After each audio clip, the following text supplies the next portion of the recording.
So you're thinking about seeing Les Miserables for, what, the third time? Well, I'm here to tell you that makes total sense.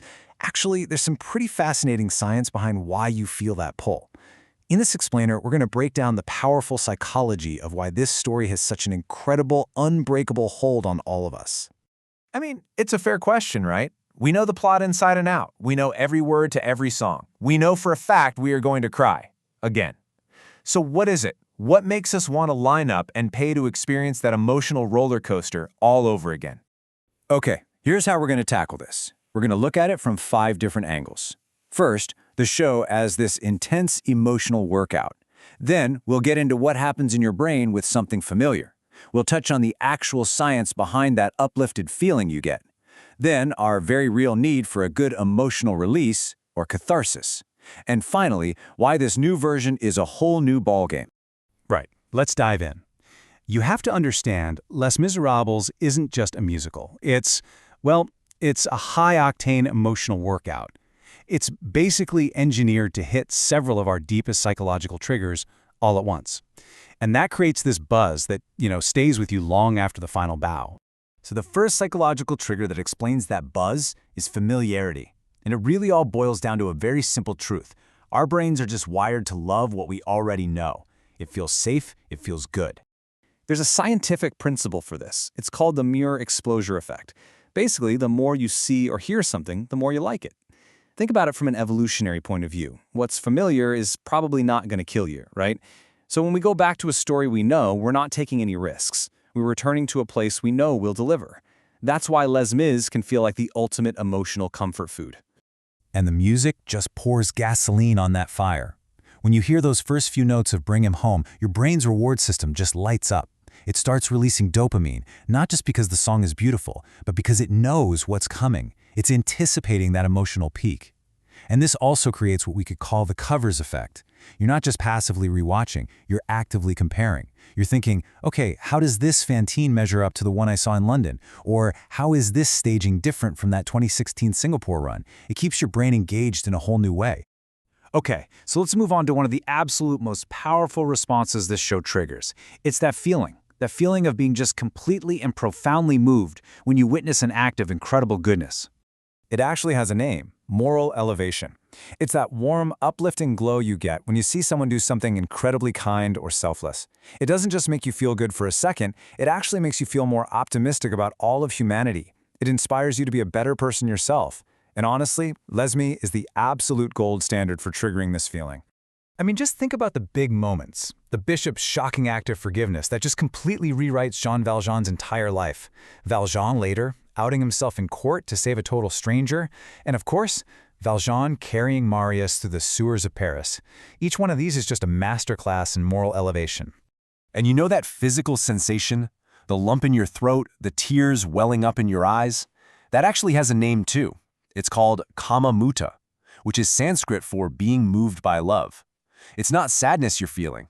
It's this sudden, overwhelming sense of connection. A connection to the very best parts of being human.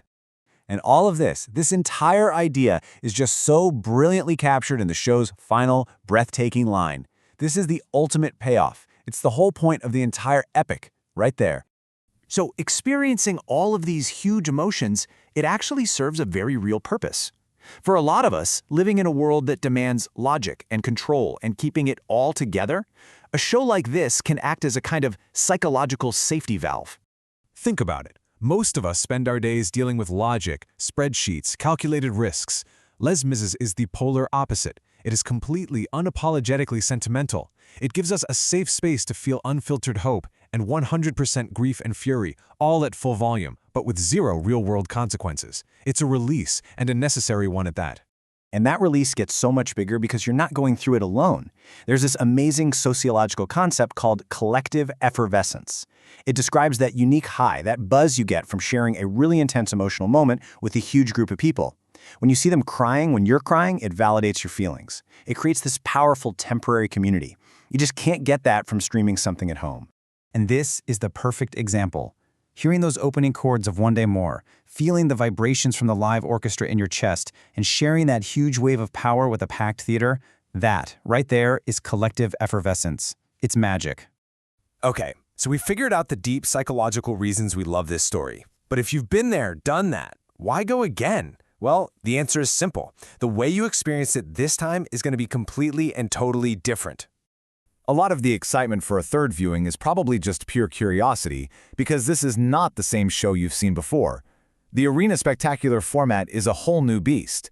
It's designed to feel less like you're sitting in a polite theater and more like you're at an epic rock concert. I mean, we are talking about a massive scale. You've got over 65 performers, a gigantic orchestra. The sound is designed to be totally immersive, to make you feel like you are standing on the barricade. The staging is huge, it's grander, so your brain isn't just sitting back and rewatching something it knows. It's actively working to remap this story you love onto a brand new, spectacular canvas. It's an entirely new experience. And if all that novelty wasn't enough, there's also just the simple fact of time. It has been a full decade, 10 years since the Barricades last went up in Singapore. That's a long time to wait, and it makes this return a really significant event. And you can see the history right here. It really highlights how special this is. You had the production back in '96, then that amazing run in 2016, and now, a full decade later, we're making this huge leap to the Arena Spectacular. So, for any of you who are feeling that pull and are ready to jump back in, here are the key details you need to know. It's running from late March to early May 2026 at the Sands Theater. And, this is a huge highlight, Singapore's very own Nathania Ong is coming home to reprise her incredible West End performance as Éponine. That alone is worth the price of admission.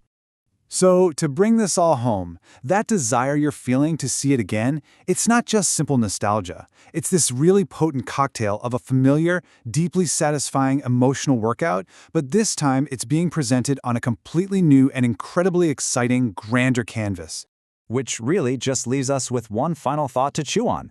When we keep coming back to a masterpiece like this, are we coming back for the story itself? Or are we really just chasing that profound, complex, and uplifting feeling that, let's be honest, only this story can give us?